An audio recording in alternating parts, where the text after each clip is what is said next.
Assalamu alaikum wa rahmatullah. Muna da tambayoyi kamar haka. Mai tambaya ta farko ya ce assalamu alaikum wa alaikum assalam wa rahmatullah. Ya ce Allah ya kara wa malam lafiya, amin, Allah ya kare mu baki ɗaya. Ya ce malam wasu ne suka yi min aiki a kasuwar ƙauye, ban gansu ba tsawon shekara 2, ban san wani ɗan uwansu ba, yaya zan yi da haƙƙin nasu?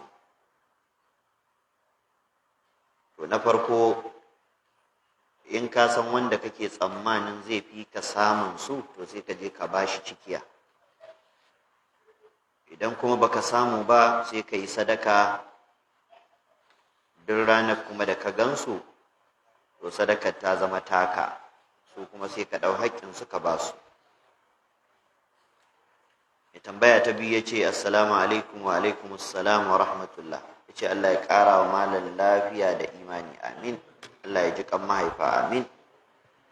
Allah ya ji kan mahaifanmu baki ɗaya. Ya ce tambaya ta ita ce akan sallar ƙasaru, kamar wanda yake tafiya makaranta wani gari ko kuma wata ƙasa, to malam ƙasaru zai ta yi har ya dawo gida, ko kuwa zai yi ta wani ɗan lokaci ne, daga nan ko daga baya ya dawo sallah cikakkiya? Akwai malaman da suka ce cika sallah zai yi, amma magana mafi inganci wacce hadisai suka nuna ƙasar zai yi, matuƙar yana halin tafiya ko shekara nawa zai yi. Saboda da aka ce mai ƙasar ya yi ƙasaru, ba a ce ban iya lokaci kaza ba a iyakance masa ba, nassi bai iyakance lokacin ƙasar ba. Manzo Allah sallallahu alaihi wasallam yayi tafiyar da ya kwana 30 yana ƙasaru, yayi tafiyar da ya kwana 8 yana ƙasaru, yayi tafiyar da ya kwana 17 yana ƙasaru. Haka ƙasar ba ta da iyakan lokaci har sai ka dawo, amma ƙasar fa ba dole bace. Kana iya cika sallar ka in kaga ba za ka ɗau sauƙin ba. Ana Aisha ta ce mun yi tafiya da Annabi sallallahu alaihi wasallama, shi yana ƙasaru ni ina cikawa, kuma bai ce min dan me ba. Shi yana shan azumi ni ina azumi na, kuma bai ce min dan me ba. Haka malamai suka ce wannan ya nuna halacci, ganin daman ka ne. In kaga za ka yi tafiya ba za ka sha azumin ka ba, yi kayan ka. Ita dai shari'a ta baka sauki. In kaga ba za ka ɗauka ba, yi kayan ka. In kaga ba za ka yi ƙasaru ba, cika sallar ka za ka yi, cika kayan ka. Amma idan wani ya zaɓi kuma zai yi ƙasarun ko zai cika, to kakka aibata shi, kuma ya fi ka daidai. Domin abin da Annabi sallallahu alaihi wasallama ya yi shi ne daidai, ko da a ce an yi wani abu wanda yake saɓanin wannan kuma ba laifi, amma dai wancan ya fi. Yanzu Aisha ba ta yi ƙasaru ba, Annabi ya yi, nawa ya fi? Na manzo Allah ya fi. Abin da yasa ya zira mata ido saboda ya san akwai wanda su zuciyarsu haka za ta gaya musu, su ba za su yi ƙasar ba, za su cika. Shikenan ya bar irin wannan, su ma sa yi kayansu. Aisha ba ta sha azumi ba, shi kuma ya sha. Ya batta saboda in kai ma kaga ba za ka sha ba, yi koyi da abin da Aisha ta yi, ta yi Annabi ya tabbatar da ita, amma shi yana shan azumi in yana tafiya. Sallallahu alaihi wa alihi wasallam. Da haka wannan dai shine abin da yafi. Idan mai ƙasaru yana son ya bi sallar jam'i ta 'yan gari, to sai ya cika. Idan kuma sun masa alfarma suka ce shi ya ja, sai ya ƙasaru su sai su cika. An gane ko? To wannan shine, Allah ya sa mu dace. Ina jin sati 2 ko 3 da suka wuce a masallacin Imam Ahmad nayi magana akan 'yan social media mu, wanda ya kamata a ce ana tunawa da su. Kamar yadda na faɗa, matasa ne, gudunmawarsu ce suka ga ya dace su bayar wajen ɗaukar wannan karatuttukan suna yaɗa shi a wajaje daban-daban. Kuma kamar yadda kuka sani, da yawan waɗanda suke bin karatuttuka ba wai sai wannan ba, koma wanne ta social media sun fi wanda suke zuwa makaranta. Akwai mutanen da a ƙasashe daban-daban yadda kuke buɗe littafi a nan haka suke buɗewa, ba sa fashi. Na san waɗanda suke Amerika wanda suke bin mu al-lu'lu' wal marjan, littafi da littafi, duk lokacin muna farawa suke buɗewa suna gani. Kuma na san irin waɗannan da yawa a wasu wajaje daban-daban. So wannan ya sa a karatun da ina jin sati 2 ko 3 nayi magana makamancin irin wannan, na cewa ya kamata a ce waɗanda suke da halin su taimaka musu, ba sai mun sani ba wani lokaci.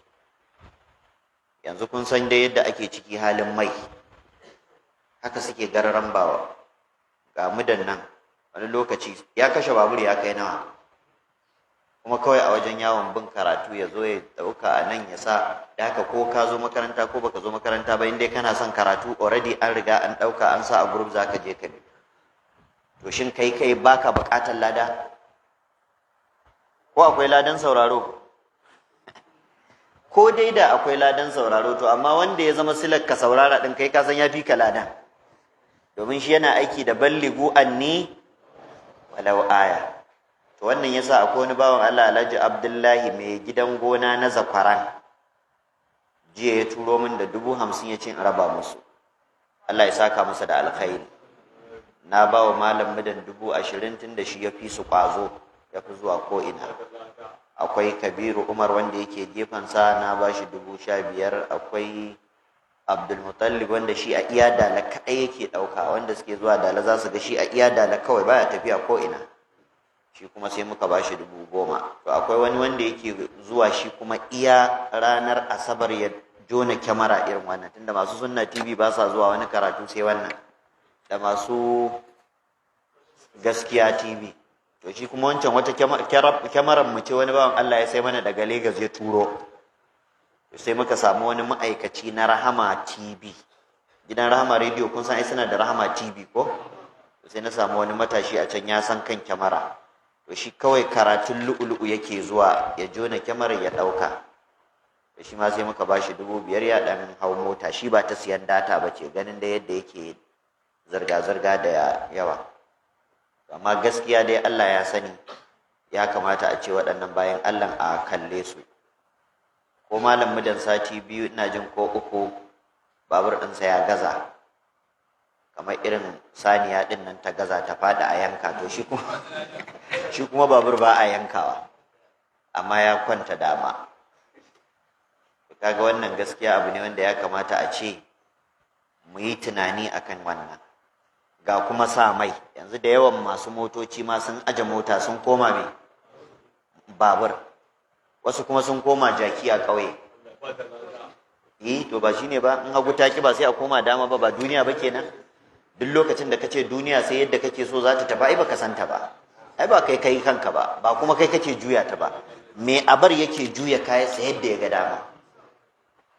Iyayenmu lokacin da babu mai suka hau jaki, suka hau doki, suka hau alfadari, yanzu da man suka hau raƙumi, yanzu da man ya turjiya, ba sai mu koma asali ba.